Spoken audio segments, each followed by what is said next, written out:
With so many Pokemon in existence, it's about as hard for Game Freak to keep the game balanced as it is for them to make a game that runs at 30 frames a second. And in more recent generations, Game Freak has given out some radical buffs and nerfs in an attempt to balance the game. We've already covered a lot of the nerfs because, well, negative content sadly does a lot better on YouTube than positive content does. But who are some of the most buffed Pokemon of all time?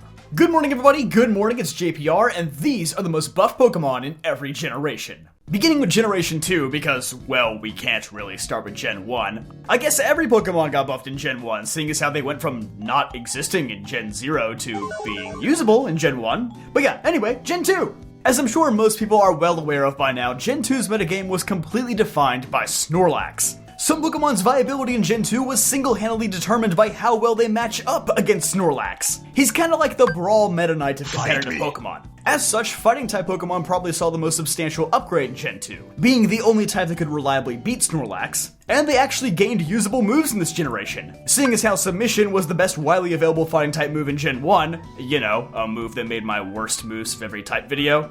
Yeah, they were cooked. But of all these fighting types, Machamp definitely had the most meteoric ascent. Cross Chop finally gave this Pokemon a decent way to deal damage without hurting itself, and it could take advantage of Gen 2's new most powerful stat boosting move, Curse, which was essentially this generation's bulk up. Machamp doesn't care much about the lowered speed, seeing as how it's already a relatively slow Pokemon. And in this metagame where bulky defensive Pokemon ruled the world, Pokemon that could actually hit hard regardless of their drawbacks were very much needed. And that's why Marowak, who gained access to the Thick Club held item in this generation, is also in contention for Gen 2's most buffed Pokemon. With Thick Club doubling its attack stat, it only takes one Swords Dance for Marowak to reach the game's stat cap of 999. Nowadays, there are plenty of answers for Marowak that make him a less threatening Pokemon, but in Gen 2, he was one of the strongest around. Probably the single biggest example of how held items changed the game too. The most buff Pokemon that transitioned from Gen 2 to Gen 3 though, is one who is often forgotten about. And for good reason, this Pokemon was actually banned shortly afterward. And this Pokemon is Wobbuffet. With Generation 3 introducing abilities, suddenly Wobbuffet had a way to force people to interact with this very underwhelming gimmick from Gen 2. That being that it has to counter an opponent's attack. In Gen 2, there was nothing to stop people from saying, I'm about to head out, catch this Toxic anytime a Wobbuffet hit the battlefield. But from Gen 3 onward, Wobbuffet had this new cool toy called Shadow Tag, which basically means, hey, you're stuck fighting me whether you like it or not. As a result, Wobbuffet went from ZU, or zero usage, the literal lowest tier of competitive play, to Ubers in Gen 3. For the normie parents out there watching with your kids, first of all, hi, I appreciate it. But to put it in terms you can understand, it's the biggest leap you could possibly take. It's like going from a social outcast in high school to college quarterback. Except this quarterback was too good, so he got banned by the college football administration. Okay, admittedly, I don't know how it works, but it was a stupid example anyway. For some slightly less extreme examples, we have some other Pokemon who benefited greatly from the addition of abilities. Tyranitar went from good to great in Gen 3 with the addition of Sandstream, an ability that not only sets weather, but also as of Gen 4 also buffs Tyranitar's own special defense stat by 50% due to the fact that it's a rock type. This one change took a Pokemon who probably would have been a contender for worst pseudo-legendary and turned it into one of the best and most consistent ones. Oh, and he also got Dragon Dance, but basically anything that got Dragon Dance in Gen 3 went crazy. Also, Azumarill has to be here. He's practically the poster child of horrible Pokemon who are good just because of their ability. And the crazy part is, Gen 3 was just the start. With physical water moves being available in Gen 4 and Fairy type existing in Gen 6, Azumarill actually gets buffed significantly multiple times in Pokemon history. Gen 4 was probably the generation that shook things up the most competitively speaking due to the physical special split, and honestly this single change probably served as a buff to about 85% of the existing Pokemon, I would say. Obviously I'm not gonna name all of those, so here's just some of the biggest examples. Gyarados finally became the ferocious demon it was always envisioned to be, as it finally gained a powerful physical water attack in Waterfall. It's crazy to think that for the first 10 years of its existence, this Pokemon literally couldn't take advantage of any of its stab moves. Scizor is another Pokemon who went from good to great in Gen 4 as it gained the secondary ability Technician, further powering up its useful moves, most notably Bullet Punch, and on top of that, Gen 4 dropped perhaps one of the most game-changing bug-type moves that Scizor could also take advantage of, U-Turn, letting this Pokemon safely pivot out of risky situations. which is pretty darn important when you die to like an ember. And lastly, it also received superpower in this generation, which allowed it to successfully counter other steel types that were very popular at the time, like Magnezone, Empoleon, and, well, probably not Heatran. Let's not get too crazy now. At the time, these were probably viewed as small buffs to an already good Pokemon, but as time has marched on, we can now see just how influential these buffs really were, as these changes made in 2006 are keeping Scizor relevant nearly 20 years later. While Gen 5 was the first generation to not make any major mechanical changes, it still did a lot to shift the competitive viability of countless Pokemon. The first game-changing item came in the form of the Eviolite, an item that grants a defense boost to any non-fully evolved Pokemon. Of these, the Pokemon who probably saw the biggest improvements were Dusclops, Murkrow, and Porygon 2. So much so that they definitely outrank what are supposed to be their more powerful of all forms. Dusclops became one of the most dominant walls of the Sword and Shield VGC era, Murkrow of early Scarlet and Violet, and Porygon 2 has been a pretty consistent pick in most post-Gen 5 formats. The reason for this is simple math. The Eviolite grants a 50% buff to both defensive stats, and, well, the way multipliers work is that they grant bigger bonuses to bigger numbers. So basically, something that was already defensive, like these three, are going to get way bigger benefits from the Eviolite item than something like Sneasel. But beyond the Eviolite, Gen 5 also introduced another game changer, Hidden Abilities, most of them brand new. Through hidden abilities, some Pokemon would gain revolutionizing utility. The biggest example I can think of is Cloyster, who gained both Skill Link and Shell Smash in the same generation. This catapulted Cloyster from UU in Gen 4 to Ubers in Gen 5. Not quite the same meteoric rise as Wobbuffet in Gen 3, but still pretty significant, as Cloyster could shed its bulk for some much needed attack through Shell Smash, and then through Skill Link guaranteed that it would always hit 5 times with Icicle Spear and Rock Blast.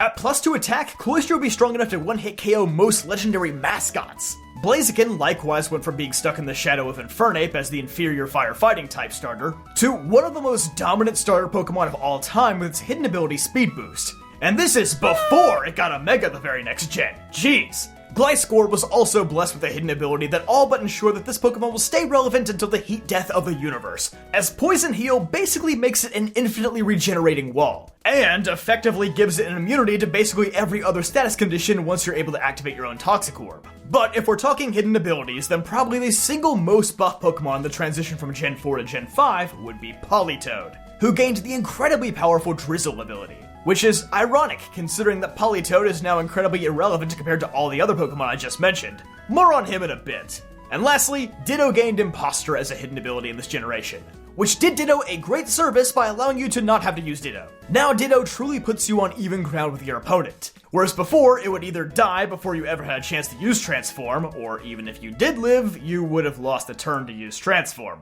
Hi, it's me again. Just wanted to say that if you're enjoying the video, I would really appreciate it if you subscribed. Most of my viewers aren't subscribed, and I really want to hit 300k this year. Thanks! Generation 6 was the first gen to do actual stat rebalancing, finally providing some hope for some guys like Tropius, who was stuck with this. But sadly, Tropius would not receive any of these stat buffs, nor would these stat buffs actually be effective due to the fact that most of them only changed things by 10 to 20 points. Rather, the only stat buffs that actually mattered in Gen 6 were the ones labeled as Mega Evolutions. Obviously, pretty much every Mega Evolution is a significant upgrade to the original. It's kinda in the name, you know? But the Pokemon who undoubtedly saw the biggest upgrade from their Mega form was Mawile, a Pokemon who was complete pee-pee poo-poo stinky garbage, and, well, actually still is, even in Gen 6. Mawile actually occupies two completely different tiers in X and Y, PU and Ubers, which somehow still isn't as big of a jump as Wobbuffet in Gen 3, but it's pretty darn close. The reason for this is simply that Mega Mawile is like the modern day Gen 2 Marowak, but on cocaine.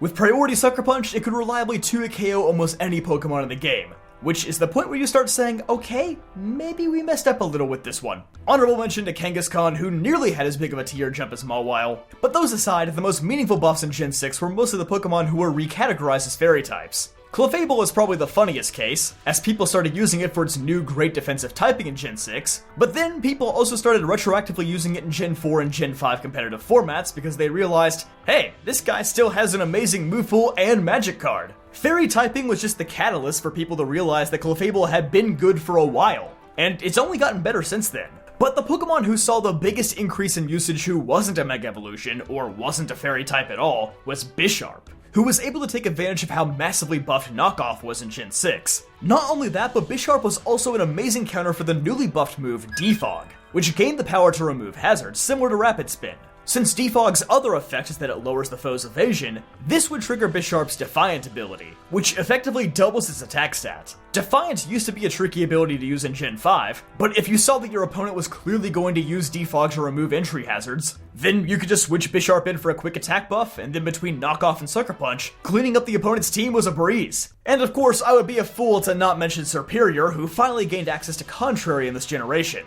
An ability that it was always coded to have in Gen 5, but not officially released until years later. Contrary has kept Superior relevant even into Gen 9, as Leaf Storm now transforms this previously underwhelming starter Pokemon into a devastating sweeper. In Generation 7, obviously the most buffed Pokemon of all was Pelipper, who gained Drizzle, effectively putting Politoed in the unemployment line, since Pelipper was able to do much more than just set up rain. With access to Hurricane, U-Turn, and Knockoff, Pelipper is far less of a one-trick pony than Politoed ever was. It's hard to believe that this Pokemon that would have been laughed out of the room in Gens 3 through 6 is now one of the most consistently used Pokemon across all formats. In fact, really no other Pokemon in all of Gen 7 even comes close to being as buffed as Pelipper. Aside from maybe Torkoal, who also gained Drought, so let's move on to Gen 8. Generation 8 was certainly a fascinating generation of competitive play, for lack of a better word, since doubles utilized the new Dynamax mechanic, but singles did not. The reason for this is mostly because of many Pokemon, namely Gyarados and other Moxie Sweepers, could abuse it to no end. Using max moves, Gyarados could transform its previously unusable move Bounce into max Airstream, raising its speed.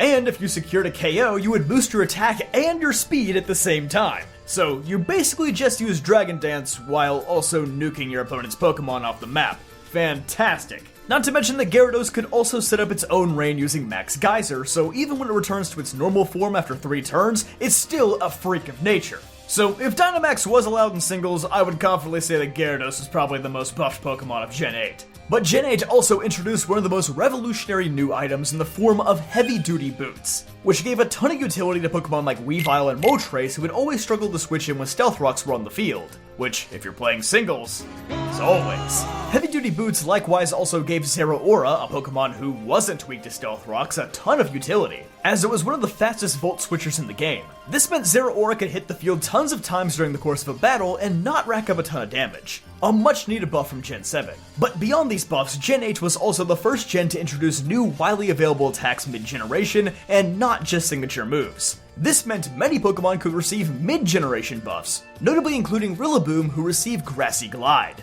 A decision that would drastically alter the competitive Pokemon landscape forever, both in singles and doubles. But the Pokemon who made the most drastic jump in Gen 8 was probably Kyurem, who benefited from receiving 3 new attacks, Dragon Dance, Icicle Spear, and Freeze Dry, causing it to jump all the way from RU to Ubers. And this is before it even got access to loaded dice in Generation 9. But hey, heavy-duty boots will fix a lot of problems. As for Gen 9, naming the amount of Pokemon who were indirectly buffed through Terastallization would take forever, so here's just a list of them.